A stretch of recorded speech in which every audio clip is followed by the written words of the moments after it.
Tutoriel DraftSight, eh bien bonjour et bienvenue dans cette nouvelle vidéo. Aujourd'hui on va tester DraftSight ensemble pour voir un petit état des lieux du logiciel par rapport à notamment AutoCAD.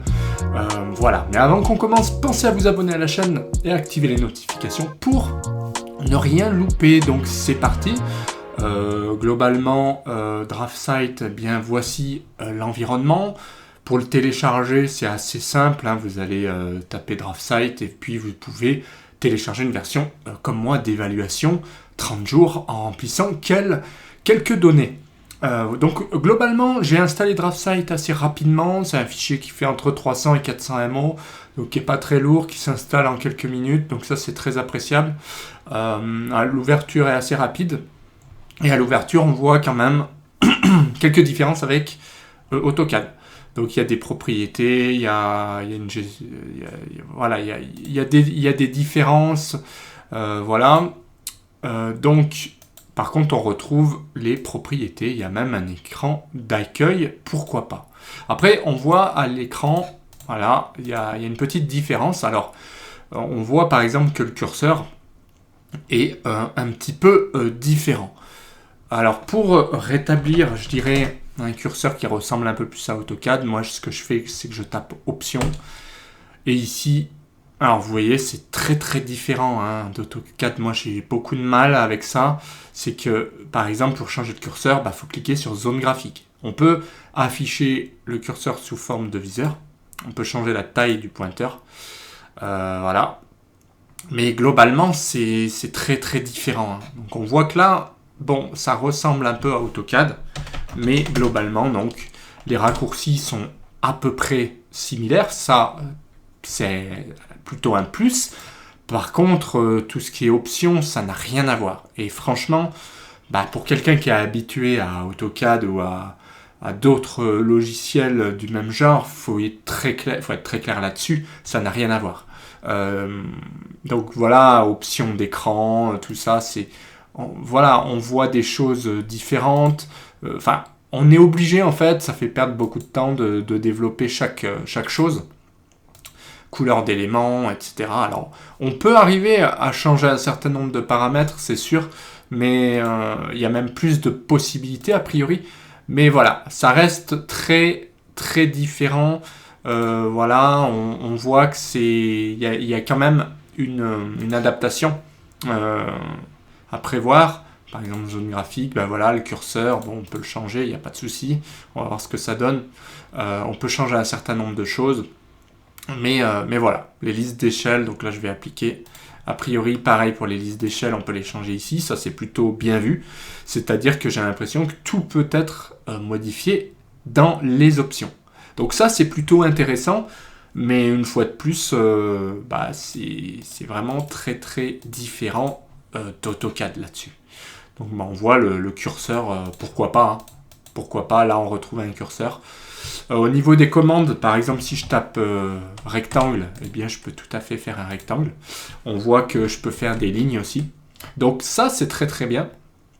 On retrouve les raccourcis quand même. Si je tape ligne, entrée. Alors là ça n'a pas fonctionné, je devais avoir une commande active. Alors on voit quand même que, voilà, par exemple, il ne change pas de... Voilà, il y a un certain nombre de choses qu'il faut paramétrer, on le voit ici. Donc ce qui est pas mal, c'est que ortho, c'est F8, donc on va retrouver un certain nombre de choses ici. Il y a il y a la saisie dynamique, on va retrouver quasiment la même chose. Voilà. Donc ça, c'est plutôt pas mal. On peut aussi, avec le mode dynamique, rentrer une valeur, par exemple 50. Ici, je vais rentrer 150. Alors voilà, là il y a 150. Je vais remettre 50 et automatiquement, je peux venir clore ici. Donc on voit quand même qu'on arrive à faire des choses. Après, en termes de rangement, je dirais, c'est à peu près pareil. On a des cotes aussi automatiques, on a des cotes intelligentes. Si je clique par exemple ici, on voit que c'est assez visuel. Je clique ici, voilà, il me fait des cotes automatiquement. Je peux en plus cliquer là et là. Donc il va définir cette cote plutôt ici. Voilà, donc on voit qu'au niveau de la cotation, c'est assez sympa. On peut continuer la cote. Ça ressemble beaucoup à AutoCAD. Mais voilà, il y a un certain nombre de choses qui sont intéressantes. Par exemple, ici on peut mettre un texte. Ici, pareil, on peut mettre un texte dessous. Et pareil, là, on peut écrire quelque chose là, A et B par exemple. Donc on voit que au niveau des possibilités, c'est très très intéressant. C'est très intuitif. Ça, c'est plutôt un bon point. Néanmoins, j'ai l'impression que DraftSight est plutôt utilisé pour la mécanique, puisque je vois que dans, par exemple, les Power Tools, on n'a pas grand-chose, mais voilà, on peut comparer quand même des dessins. Mais je vois que là, il y a un onglet, par exemple, mécanique, qui est très présent, et où on peut dessiner des choses comme ceci. Ce qui me fait dire ça, c'est que quand j'ai testé un petit peu, je me suis aperçu que c'était très orienté quand même mécanique. Alors on peut insérer un certain nombre de choses, donc il faut... Bon, moi je ne connais pas bien l'outil, donc je vais mettre OK. Mais on voit ici qu'il y a tout un tas d'éléments prédéfinis. Par exemple ça, donc on peut indiquer la position. Donc voilà, ça c'est vraiment très très intéressant. Donc je fais échappe. Mais on voit qu'il y a des choses qui sont déjà proposées par DraftSight en mécanique. Sinon, au niveau de la présentation, j'ai l'impression que c'est assez standard. Objet, ça sera modèle, pourquoi pas. Une fois de plus, c'est quelques petites différences là-dessus. Là, c'est pas énorme. À noter, donc, cotation intelligente. On a de la cotation là automatique. Je ne l'ai pas du tout testé, mais bon. Peut-être que ça ne fonctionne pas tout le temps. Là, j'ai l'impression que ça ne fonctionne pas. Bon. Mais voilà, on retrouve la même chose qu'AutoCAD.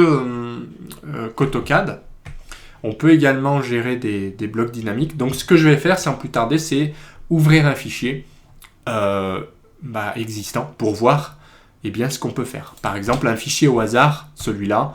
Alors là, je ne sais pas pourquoi il m'a mis ça. Bon, j'ai pas sélectionné. Donc voilà. Là, j'ouvre en fait un fichier, donc je vais voir pour supprimer un certain nombre de choses. Voilà, donc là, j'ouvre un fichier. Je vais tester les blocs dynamiques pour voir. Donc, au niveau bloc dynamique, il y a quelques conflits. On le voit ici, hein, ça ne fonctionne pas tout à fait. Par contre, donc pareil, les options d'affichage, il y a un certain nombre de choses qui sont, par contre, qui ont l'air plutôt bien gérées. Par exemple, là, j'ai rajouté un axe. Ça a l'air de fonctionner plutôt bien sur DraftSight. C'est plutôt un bon point. Voilà. Donc là, je ne sais pas ce qui m'a marqué. Donc, on peut changer des paramètres en cliquant ici. Mais également, j'ai l'impression qu'on peut changer des choses donc dans personnaliser. On peut par exemple changer ici la grande longueur, la largeur, etc. Donc ça marche plutôt bien. Option d'affichage aussi, on peut changer et par exemple passer avec. Donc là, j'ai double-cliqué, je ne sais pas ce que ça a fait. Si je fais ça, hop. Donc pas sûr que ça ait fonctionné, je vais quand même tester pré-cadre. Donc il y a une fois de plus, là j'ai l'impression qu'il y a quelques bugs, hein, on le voit. Tout ne s'affiche pas, je vais mettre d'un seul côté, je vais mettre avec sens d'ouverture ou sans et avec axe. Voilà. Donc bon, globalement, on peut dire que ça fonctionne quand même plutôt bien, malgré quelques petites différences. C'est tout à fait logique, puisque forcément, ça n'a pas été développé sur DraftSight. Par contre, globalement, ça a l'air quand même de fonctionner. On le voit ici. Je peux rajouter là, modifier des choses, je peux rajouter des marches d'escalier. Donc on voit que quand même ça a l'air de fonctionner. Je peux mettre une arrivée d'escalier, je peux mettre un départ d'escalier. Donc on voit que globalement ça fonctionne quand même. Moi ce que j'aime bien sur DraftSight, c'est que vous voyez la sélection m'affiche un bon contour orange. Donc ça c'est assez intéressant. je trouve visuellement c'est joli. Après, une fois de plus, c'est vraiment très différent d'AutoCAD. Et donc, pour cette raison, c'est pas facile. Autre chose, je vois qu'au niveau par exemple, du ruban, pour moi, le style est un petit peu vieillot, c'est dommage alors que c'est DraftSight 2022, hein, quand même, là, que je teste. Mais voilà, globalement, ça fait un petit peu ancien, c'est pas soigné, on va dire, comme du GestArcade, ou voilà, c'est pas très très soigné, hein. Par contre, on retrouve des choses ici, pour masquer par exemple automatiquement. On peut aussi ancrer de l'autre côté. Donc ça, c'est plutôt pas mal. On voit par exemple ici qu'on peut afficher ou masquer automatiquement. Ça, c'est plutôt bien. On retrouve les mêmes possibilités, je dirais, que sur AutoCAD, GestArcade, etc. Mais voilà, globalement, c'est ça. Il y a pas mal de différences. Moi, j'ai une préférence pour GestArcade parce que vous êtes tout de suite, vous perdez pas vos habitudes. Là, en revanche, on voit que c'est vraiment très très différent. Par exemple, les textes, les styles de texte, voilà, c'est quand même clairement différent. Les boutons aussi. Alors, il y a quand même des bonnes choses, comme on a vu, hein, la cotation où on peut rajouter un certain nombre de choses. Ça, c'est plutôt pas mal, la cote intelligente, là. Donc ça, c'est plutôt des points forts. On le voit ici. Donc, encore que, voilà, parfois, ça ne fonctionne pas tout à fait. Voilà.